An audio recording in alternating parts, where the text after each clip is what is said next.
ago, I promised you guys a part 2. So we're going to do part 2 tonight on grace and peace. But I'm going to start with some prayer because we need some Jesus. Dear Father, I'm so incredibly grateful for what a wonderful God that you are. I am so amazed how for us you are day after day after day. I pray, Father, that your presence would just be with us tonight in our hearts, in our minds, in our souls, Father. I pray that in you we can find a wellness and quality of peace that we've been longing for our whole lives. Direct us tonight, I pray, in Jesus' name. Amen. So some years ago, before we were really cool and had this incredible worship team that we had today, when I was a kid, when we grew up, we had something called hymn books. Anybody remember a hymn book? It's fine. You don't have to admit that you're young like you are. It's fine. Okay, so what we would do was you go to church, and in the front of your chairs or underneath your chair, they'd say, pull out your hymn books and turn to page 376, because there was hundreds of pages in these hymn books. And we would open them up, and we'd all sing together, and there'd be rounds, like guys would go low and girls would go high, and then we'd like do it in rounds. I know, you're kind of like wishing you could be a part of these really cool days. It's fair. But one of these hymns that we sang was a song called It Is Well.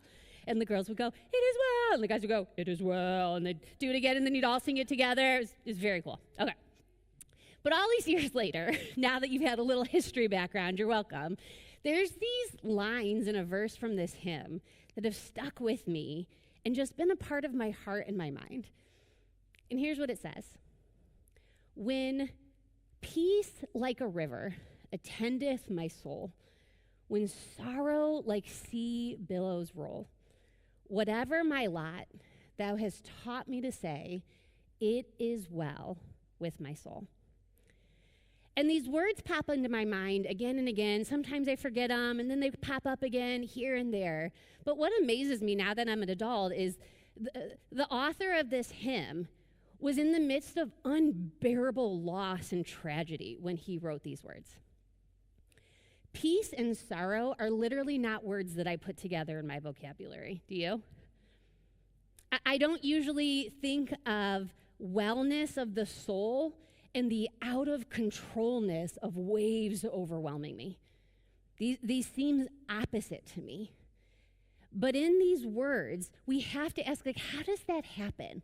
How do you say things like this that generation after generation just permeate and stick and make a difference? So tonight, before we jump into anything, I just want to ask you a question. How is your soul? I know we're so good at like being busy and doing this and doing that and jumping from here to there and schedules and tasks and requirements and demands and family and work and all of the things. I know. And usually we're so good at keeping busy that we never really just kind of stop for a second and say, how is my heart feeling right now? So tonight, you don't have to say anything out loud, I promise. Nobody's going to call on you. There's no assignment you have to turn in. But I just want you in your inner self to really think about, is there any wellness in my soul right now? How's my heart doing in life? Because I think it matters. And I think we're so good at glossing over it and moving on that we miss opportunities to really lean in and grow our souls and grow our character and grow our heart. And grace and peace are nothing if not challenges for the wellness of our soul and the quality of our heart. So that's where we're going to start. Grace and peace is this incredible idea. We talked about this idea that when Paul wrote his letters, he had friends who were leaders in the church, and he had churches that he started, or friends that had churches that had started that he wanted to encourage. And so we would write letters. In the New Testament, we read these letters that Paul wrote. And in every book that Paul writes, there's this formula of how, if you write a letter, you have a way of writing it, a style, a language that you use. And always in his greeting, he would share the same idea. I picked a random one because it's a good one. It's Ephesians 1:2. May God our Father and the Lord Jesus Christ give you grace and peace. every letter, Paul has this a desire in his heart for his friends, for the churches, for leaders, to have something of the grace and peace of God that's found in Jesus Christ in their lives. And what's so fascinating about the wisdom of Paul is he took two very common cultural greetings. Like, we are who we are, so when we say, hey, hi, whatever, however we say it, we have words that we use. Well, Greek culture had this idea of grace that they would use for a greeting, and Jewish culture had this idea of peace. They'd say, shalom. Maybe you know somebody and it's still around today, but he used these ideas and brought them together in the kind of way that add deep significance to our life with Christ. See, because both of these are things I can't manufacture on my own. Like, there's some things I can do. I can just tough it out. I can make it happen. I can pretend, right? But there's some things I can't. Like, no matter how hard I try, it doesn't happen. And grace and peace, I can't manufacture on my own. I only find them in connection to Jesus Christ. So we talked about this incredible grace of God, this gift of being saved. It's given and not earned.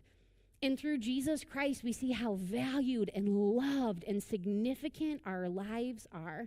And when we live in this grace of Jesus Christ, we find gratitude and compassion and kindness. So tonight we're going to unpack peace. What is it? Where do we see it most clearly, most evidently? And then what happens in our lives when that peace becomes a permanent part of it? So let's start with what it is. Normally when we think of peace, or if you look up a dictionary definition, usually it's like the absence of something, right? Peace is the absence of war. Peace is the absence of conflict, the absence of tension, no problems. And so we tend to think of there will be peace when this stops happening.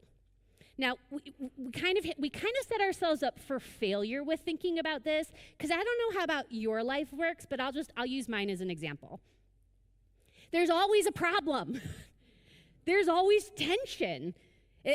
One day might be lovely and we figure out one problem, but then life has a way of being like, hey, you didn't even know you needed the skills to solve this problem yet. You're welcome, right? Tension exists. Conflict exists because we're humans and we have differences.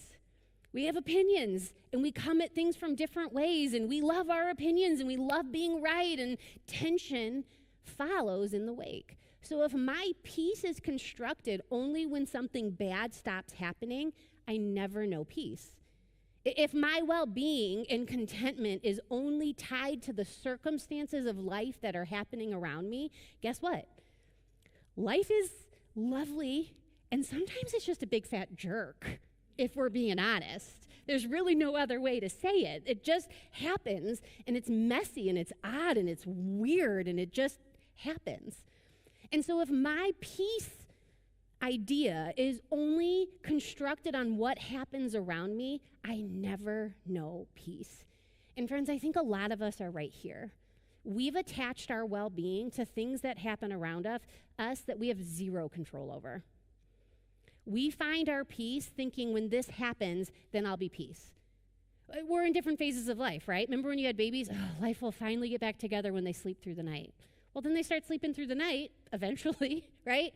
And then they're toddlers and they're running around and you're like, oh my gosh, peace will finally come when they stop falling on their head. And people think I abuse my child because there's like a giant knot and bruise on their face all of the time. And then they get older and we think, okay, peace will come here. And then they're teenagers and you're like, dear Lord, did I ever know what peace meant, right? Okay, and then I hear that when they're adults, you still have the same conflicts. Or we think, okay, when I get a new boss, when my job changes, when I'm finally making enough money to pay the bills, then things will settle down, right? Or we look out at the world and like when the government changes or this happens or politics, and guys, you did it. You're here. The election's over. You made it. Well done. Well done. But what happens is we think when this happens, well, then I'll finally be at peace. But then even if it does happen or doesn't happen, something else happens. And we never live in the peace that we thought we would have. So we need a new definition of peace. We need a new understanding of what peace means. And I want to use this Jewish context that gives us a better idea of what shalom is. Shalom is this idea of wholeness, completeness. It's this idea that God is at work making broken things right. It's God is in control. He's not done yet.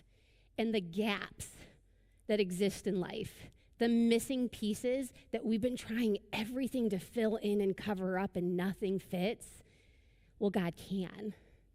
That's a different sense of peace because it's not attached to my circumstances. It's not attached to my control. It's not attached to the world, the culture, the history of what we're living in. It's attached to God. I love, one theologian said it really, really well. Shalom is more than the absence of hostility or an inner sense of personal well-being. The nuances contained in this single Hebrew word require a cluster of English terms to adequately represent it. Wholeness, harmony, flourishing, delight, fulfillment. Shalom is the dream of God for a world set right. See, nobody really has to teach us this when we're living. Something doesn't feel right, does it? If you've lived any days, if you've lost anybody you loved, it doesn't feel right. It doesn't feel like this is how it's supposed to be. And even if we haven't had these big circumstances, day-to-day living can wear you down and rob you of joy. See, what happens is there's always a new problem, a new conflict, a new worry, a new fear. I love McManus, an incredible pastor. He said, fear is the enemy of peace. While worry will rob our joy, fear will steal our freedom. For what we fear establishes the boundaries of our freedom. What we fear has mastery over our souls. When we're anxious, we lose strength. When we're afraid, we lose courage. When we have found peace, we have both the strength and the courage to live the lives we were created to live. Worry changes the way we see the world around us. It changes the way we see the future. Fear robs us of joy because where there is fear, there is no peace. So I have to confront, okay, I need a new understanding of peace because there's always going to be something to be afraid of. There's always going to be something to worry about. There's always going to be, stress is my resources aren't enough to take care of the thing that's before me. And my resources are depleted on some days. How about you? And so when we look at it this way, I have to say, okay, if God is where I find shalom and peace, it's enduring. It lasts. It cannot be taken from me. It cannot be robbed of me in any life circumstance I face because God is in control and he's wise and he's good and he's faithful. And if he's at work making messy things right, fixing broken things, then I have a whole new context for where my wholeness comes, for where my well-being comes, from where my sense of peace and how things are supposed to be in connection to Jesus Christ. Isn't that a better way of looking at peace? All right, if that's what peace is, where do we see it most clearly? Well, the truth is we see it most clearly in Jesus Christ. I love reading the Gospels. I love the more I see Christ and learn about him. I'm an adult and I feel like I've never known Christ before. Or somebody preaches an amazing sermon and they talk about Jesus and I'm like, well, I'm a sinner. I don't know Jesus at all, but I want to. Okay. When you read the Gospels, you get this incredible image of who Christ is.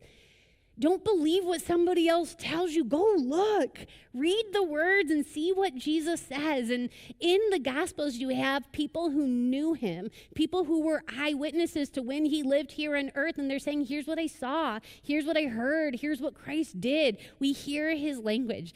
And in the Gospels, it's interesting. 3 of the Gospels share this story. John, I love. John shows a different bit of perspective. And it's about a storm. And there's the storm and the disciples are out in the boat and they're caught in the middle of the storm. John tells a story. I don't know if it's the same one or disconnected, but there's a storm. Jesus is just taking a stroll. That's just Jesus. But in the first three, Matthew, Mark, and Luke, there's this storm and the disciples are on the boat and it's overwhelming and it's loud and it's violent and waves are thrashing and they're literally at the point where like, we are going to die if nothing changes. Have you been at that point in your life? Like, dear God, if nothing changes right now, it's just going to end. The world is over. I'm dying. There's nothing left I can do. So in their desperation, they find Jesus and they're like, we're dying here. Could you do something? And I love Matthew, Mark, and Luke tell us the same thing. Jesus basically gets up and he shushes a storm. Like, have you ever been like around a toddler or a preschooler before and they're just all over the place and you shh, right? That's what Jesus does to nature. And the crazy part about it is it responds. Here's what I love, though. Here's what's powerful about this image. Stick with me for a second. Jesus isn't rattled by the storm. Everybody else, they're kind of freaking out. They're upset. There's all these things going on. He wasn't afraid of the sea. Have you been in a storm before? We had one not that long ago. My house rattled. It was so windy and the thunder and lightning were so strong. I really was expecting a tree to come in or windows to break at any moment. I was not feeling a lot of peace in that second. It was like 3 o'clock in the morning, nothing I can do. Powerful storms can be overwhelming and you feel a sense of there's not a lot I can do in this. But Christ didn't feel out of control in the chaos and the violence and the overwhelming fear that the disciples felt. But he also, when he shushes the storm, he doesn't call on a higher power. He doesn't have like some magical words that he puts into existence, and he doesn't have this idea where he's like trying to stop the storm through something else. He is the higher power. And in him, the seas and the storms respond. Now, this is an image we have to stick with us because sometimes we think nothing is greater than this and we forget just how powerful Jesus Christ is. In the midst of raging violence and overwhelming chaos, Christ spoke peace. And the violence and the chaos stopped and responded to the power of Jesus Christ, because he is the Prince of Peace. He is the King of Shalom. He's the champion who fought and shared peace. That wholeness that we're looking for, that fractured feeling that life leaves with us, we find the answer to both in Jesus Christ. Because look, you might be lost in a sea right now of storms. The world can feel chaotic and messy and hard and overwhelming. If you've lived any amount of time, look, leaders come and leaders go and powers rise and powers fall, and day-to-day living can feel overwhelming, unstable, terrifying. We can be filled with worry and fear, discouraged, let down, without hope.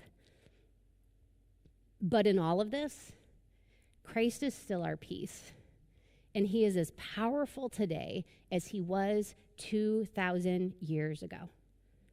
Yes, the world might be messy. Yes, it might not be how you want it to be or your definition of good, but God is still at work. God still has a plan to make things right. Maybe your life isn't where you want your life to be, or you got to a place in your life and you're like, I don't know how I got here. This wasn't what I dreamed of as a kid.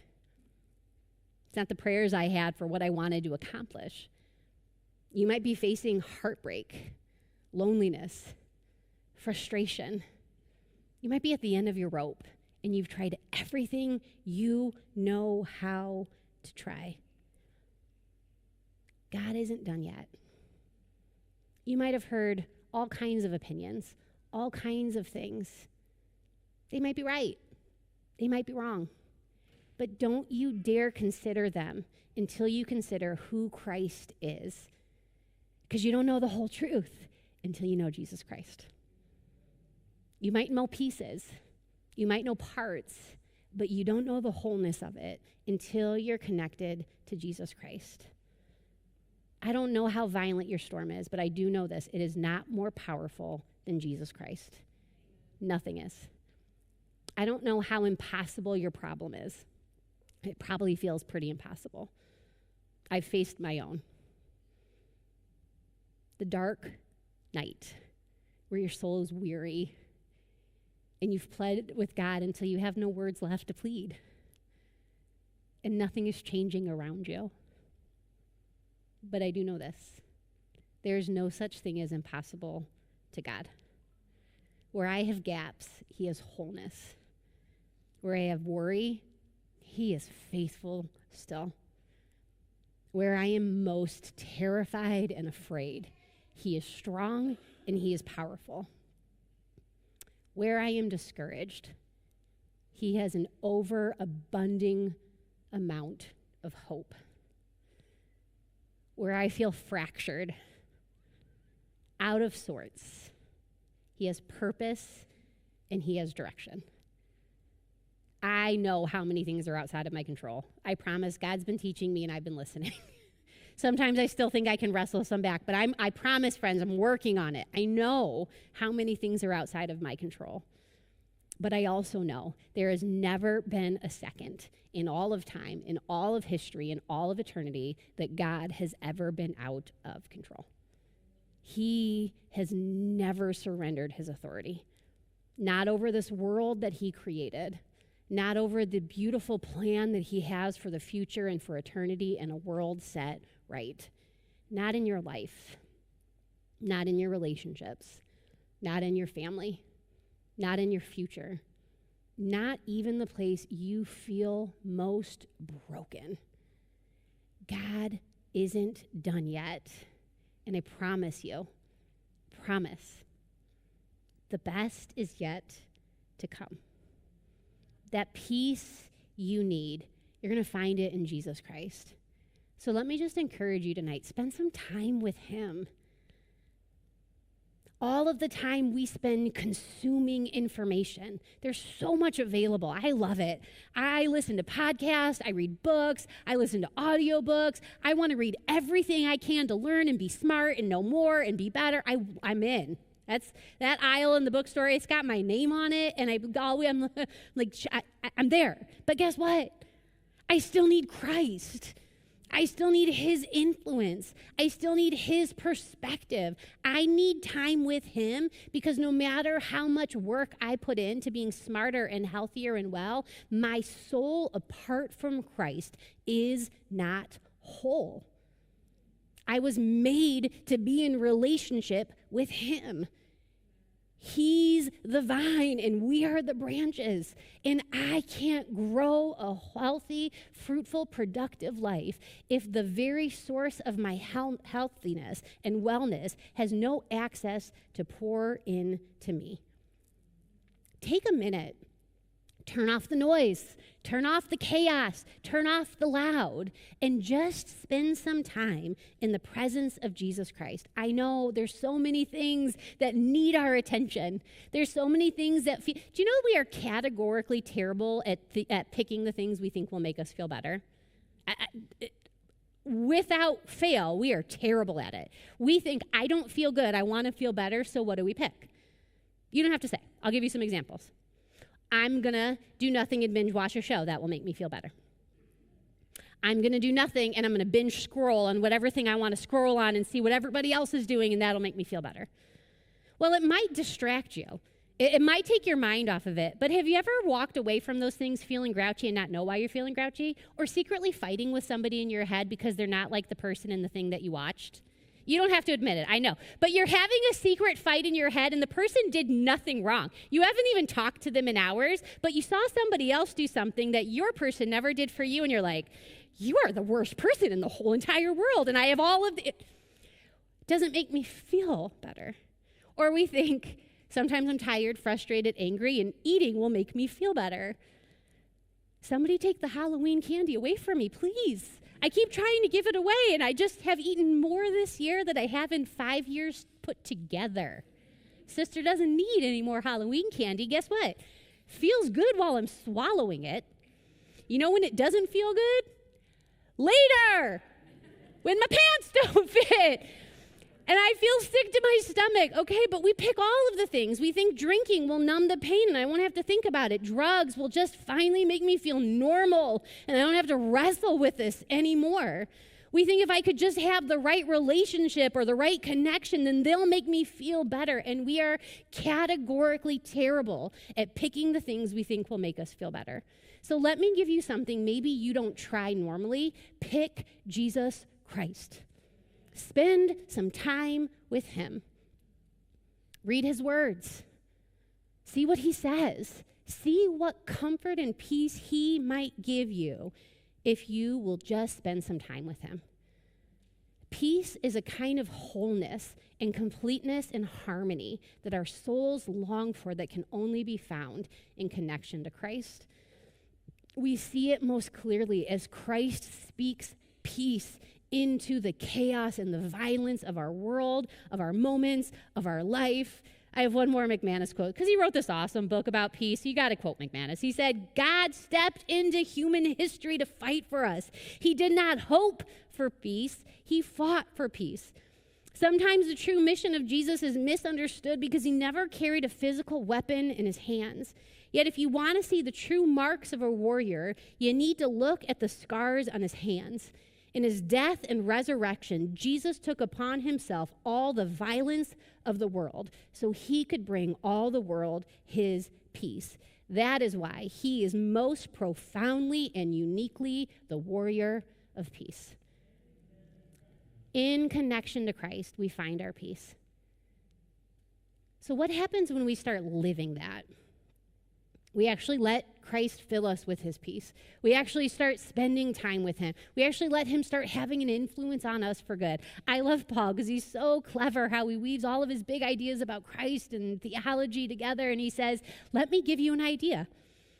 You're going to find a peace from God that you can't understand because you've never experienced it any other way. And when you have this peace that passes all understanding, Christ is going to guard your heart and your mind as you day-to-day live with him. Listen to how powerful this is. Don't take this for granted. The image that Paul uses here is imagine a city is being invaded. But before they can breach the city, there is a guard standing watch. And to get to the city, you gotta conquer the guard. Okay, but you're not a city, you're a person, and it's your heart and your mind. And when life is battering at you, trying to wear you down, trying to take you down, trying to overwhelm you, trying to discourage you, you say, you got to get through Christ to get to me. You set Christ up as a guard of your heart and a guard of your mind. You know what? That might be true, but so is the truth of Jesus Christ. I don't have the whole story without him. Before you get to me, I've got a sentinel at the gate, and he has never been defeated. Not one time in all of history has he been defeated. Why would he be defeated today? In your life, in your heart, in your soul, he has never surrendered the gate, and he will not surrender the gates of your heart and your mind when you let the peace of Christ fill you and guard you and direct you. But you know what Paul says? This is connected to prayer. I have to pray to know that peace. I got to spend time with Christ to know that peace. I got to pray when I'm feeling great, and I got to pray when I'm feeling bad. I got to pray for the people that I love, and I got to pray for the people I don't. I got to pray on the days when everything feels rosy and sunshiny and rainbow and unicorns, and I got to pray on the days where I feel like nothing good could ever come from something like this. I got to cast all my fears, all my worries on him. You know why? Because he cares. He cares enough to be in your life, connected to you, standing guard of your heart and of your mind. Our Prince of Peace wants you to know peace in him. He left it for you. He fought for it for you. He championed it not for some general idea of the world well-being and, world peace. He left it, fought for it, championed it, generously sacrificed so you could live with it. So you could experience it day after day after day. And if Christ so lovingly, graciously chooses me to share his peace with, then why wouldn't I live with it, guys? Why wouldn't I choose that? I love this idea. Fear is a feeling, but afraid is a choice. We all feel afraid.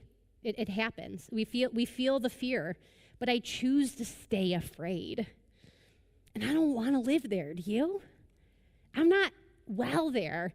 I'm not whole there. I'm not at peace there. Somebody's benefiting off of my fear. Somebody's winning off of my hatred.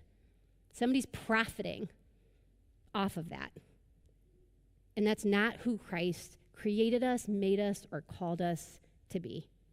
Let Christ fill your heart and mind and guard your wellness of soul by connecting to him.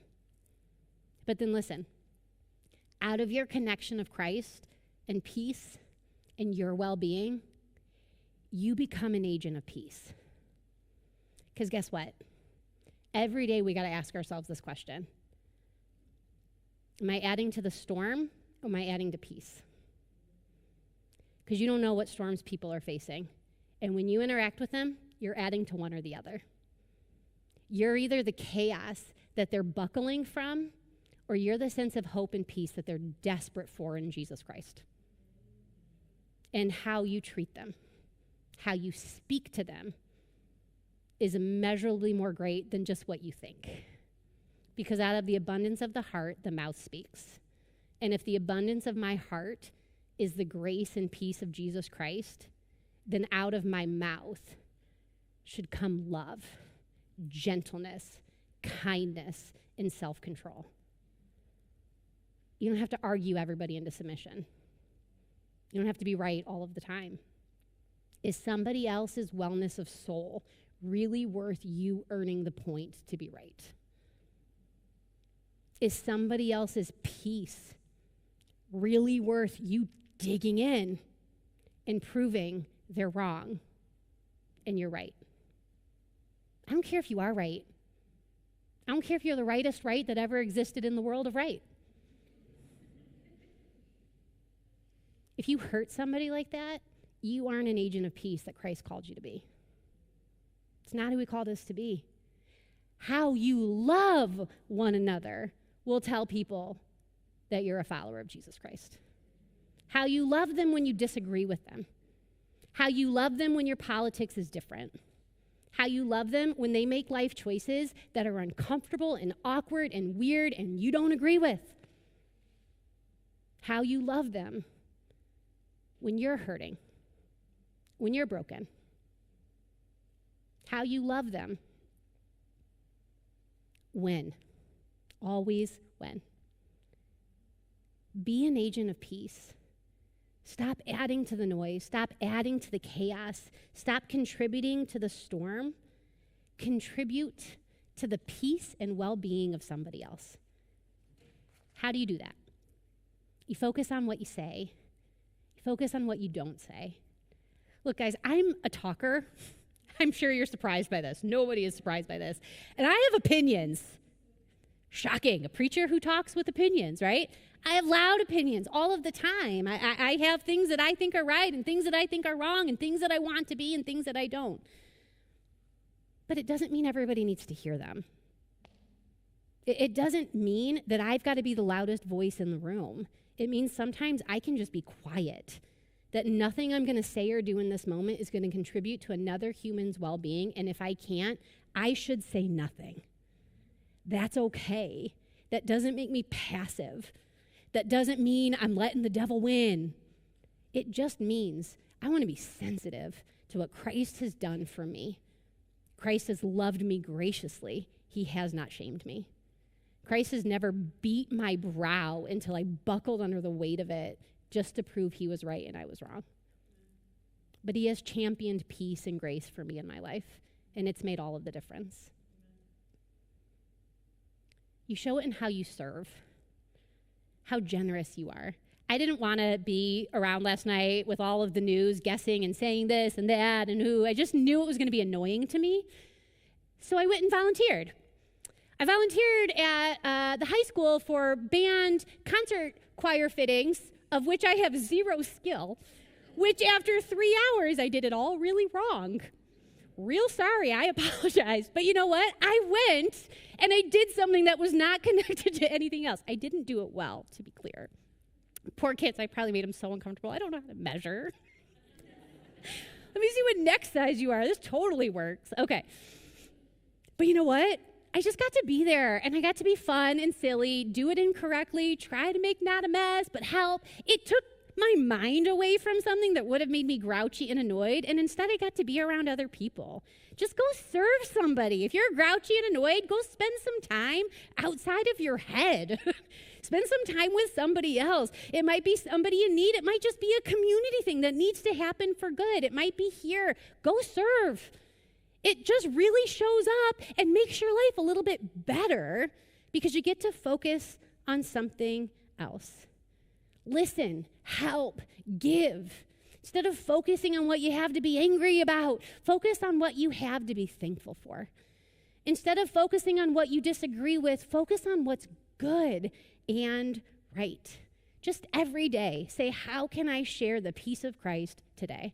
How can I contribute to another human being's well-being and quality of heart by just being a light for Jesus Christ right now?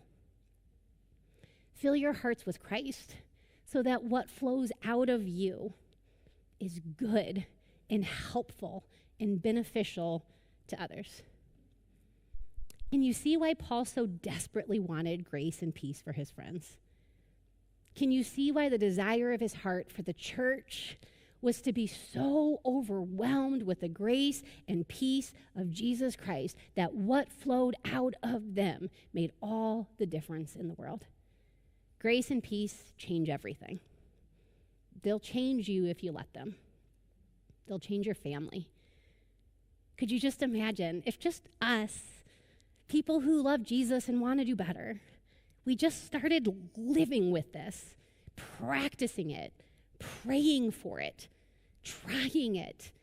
Could you just imagine what God might do in your home, in your kids, in your relationships, in our community, in our church? If you want the world to be a better place, make one person's life better by being the grace and peace of Jesus Christ right here and right now. Pray for it. Live it. Give it. Because here's the truth. Joy or sorrow, with me or without me, tomorrow is going to come. And as long as tomorrow is going to come, there's still an opportunity for God to do something I've never seen yet. And we're not going to quit until he's done. Dear Father, I pray that you would help us. I pray that we would find a sense of encouragement and hope in your grace and peace. I pray that the gift of what you've given us that makes life better and worth the living, I pray that the wholeness and completeness and harmony we so desperately desire, we would find in connection to you. I pray, Father, that louder than the storms, your voice of truth and peace and grace would speak in our lives, speak in our families, speak in the church. I love you. I trust you. I'm so thankful for what an incredible God that you are. Help us, I pray. In Jesus' name, amen.